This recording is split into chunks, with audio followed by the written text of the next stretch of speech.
Hello everyone, how's it going? Yes, I'm back with my David Bowie countdown, and my number 27 would be Black Tie, White Noise.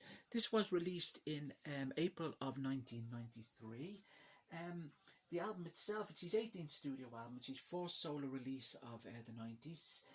This album kind of has a house feel to it, it was his attempt to kind of add a melodic kind of house form style music, and very unusual album. It's a kind of album you either like or you don't like, but I do like this album, I have to say.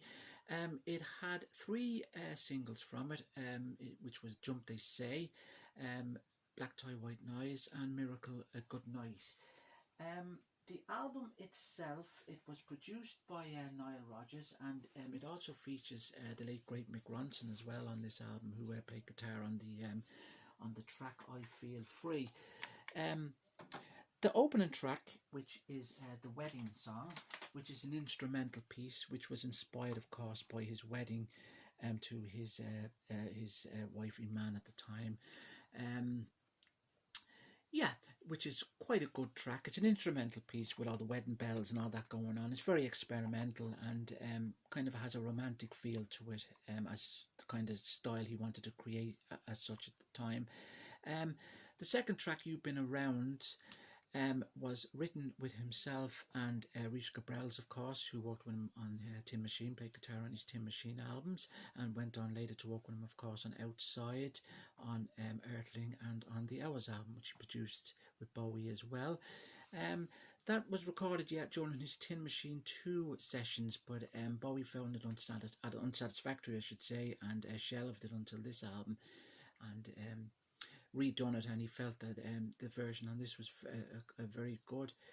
Black Tie White Noise, which is a kind of a rappy type song, which he sings with Ali B. House or somebody, I think his name is. Can't recall his name now. Yeah, Ali B. Shaw, that's it, yeah. Which is not a bad kind of song. The song was inspired, well, it was written about the LA riots in LA. Of course, he was looking for property, a home in LA at the time with his wife, and at the time when he was there, the LA riots were in full swing. And then you have Jump They Say, which is a song, of course, is about his brother, which is a very personal song to him, of course. His brother Terry, who suffered from schizophrenia and died in the mid-80s, of course. Took his own life. That's what the song is primarily about, which is a very, again, a personal song to him, as is the third track on the album, which features Mick Ronson on guitar, of course, I Feel Free, which is a Cream song, of course, Eric Clapton, Cream, written by Pete Brown. That song, he was at a gig in London, apparently, I think it was, and that song, went to see a Cream gig, actually it was, and that song came on, they were performing that song. His brother took very ill, and he remembers having to take him outside, and he was hallucinating, and that song just kept ringing and ringing around in his head as it was playing, and every time he hears it, he always says that it reminds him of his brother. He has a very kind of a personal feel towards that song. And Night Flights, of course, which is an old Scott Engels song. Again, that's a good version of that. I do like the cover version he does of that particular song. It's probably one of the strongest songs on the album. Palestina, which features very heavily during his Earthling tour. He kind of redone it in a heavy kind of style, but on this style it's a lot more mellow. Miracle Good Night was the next track, which was the third single, I think it was, from that particular album. It didn't do very well in the charts, and the video was very unusual. Again, not one of my favourites. Don't Let Me Down and Down, it's a song, I kind of like that song. It kind of has a nice kind of feel to it. Looking for Leicester, the instrumental piece, of course, which it sounds good as well. I Know It's Gonna Happen Someday, probably one of my favourite songs on the album. A cover version, of course, of the Morrissey song, which features on the Your Arsenal album, which was actually produced for Morrissey by Mick Ronson. But that album I do like, actually, Your Arsenal. But Bowie does a good version of it too, and Morrissey, of course, went on to tour with him on his Outside tour. They kind of he opened up for Bowie before Bowie would come on stage, but apparently they had a falling out. Apparently, that's what they say, due to money reasons, but Bowie denies that anyway. But I think it was something to do with the fact that Bowie wanted to come on stage while he was singing that song, but Morrissey didn't want that. They kind of had a different a different opinion on the way it was to be done live, something like that. I'm not too sure now the ins and outs of it, but yeah. And then the closing track is the wedding song, which has lyrics. That one again, you can feel the kind of personal feel on that song towards your man. It's kind of a romantic album. There's kind of a jazzy feel to it too. Very experimental, very different from his other albums. But in a way, it was a good way for him to start the 90s solo. He did intend to go back into the studio after recording this album and do Tin Machine 3, but unfortunately, because of reasons with the, I'm not too sure, I think it was Hunt Sales got very heavily involved in drugs, I believe, so Bowie said, I can't work with that kind of atmosphere, that kind of situation, so we'll have to just call it a day. I know that's what happened there. But he did continue to work with Rich Cabrels, of course, who went on to work, as I said there, on later albums with him. And then, yeah, so Black Tie, White Noise is my number 27. As I said, it was produced by Mick Ronson. Not Mick Ronson, excuse me, by Nile Rodgers. Nile Rodgers, when he first... when they met, apparently, at a Tin Machine gig, he said, let's go back into the studio, let's work together again. He said to Niall. Niall thought he was generally going back in to do another Let's Dance, a Let's Dance 2.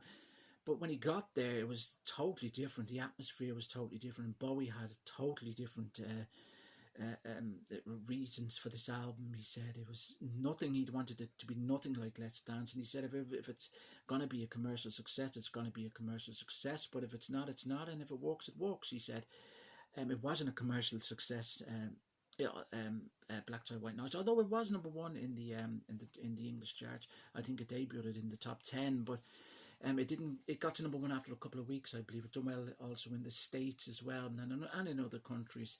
And it was, the critics it got a lot of mixed views, but it was pretty well accepted, this album. A lot of saxophone, and so I think Bowie played all the sax for this particular album. He put a lot of effort into this album. Played the sax throughout this album a lot too, and it shows. You can hear it kind of coming through a lot on this album, and that kind of jazzy feel that Bowie wanted to create. Yeah, so Nile Rodgers thought he was going to go in to do another Let's Dance 2, but it was nothing like that at all. So I think Niall was taken back a bit by that, but there you go. But it did work well, and as Bowie said, if he was going to do another Let's Dance, he would have done it probably a year or two after Let's Dance. So there you have it. So the reason why I have this album number 27 is because it's not an album I play a lot, to be honest with you.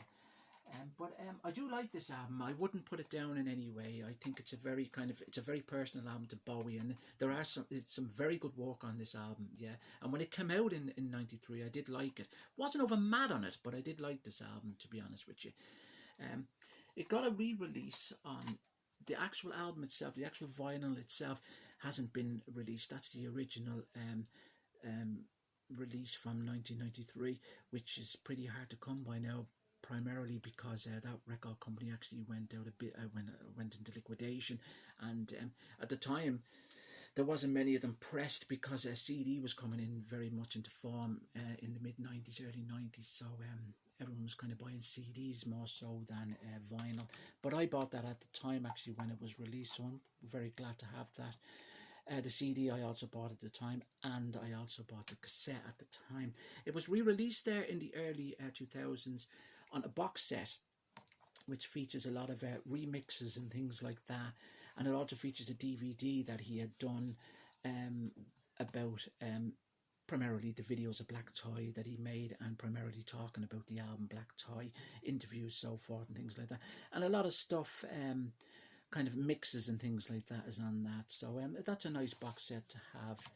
Yep, so that's the Black Tie, White Noise, and as I said, the single spanned, the first single to be released was Jump They Say, which features all the mixes of that particular song, Jump They Say.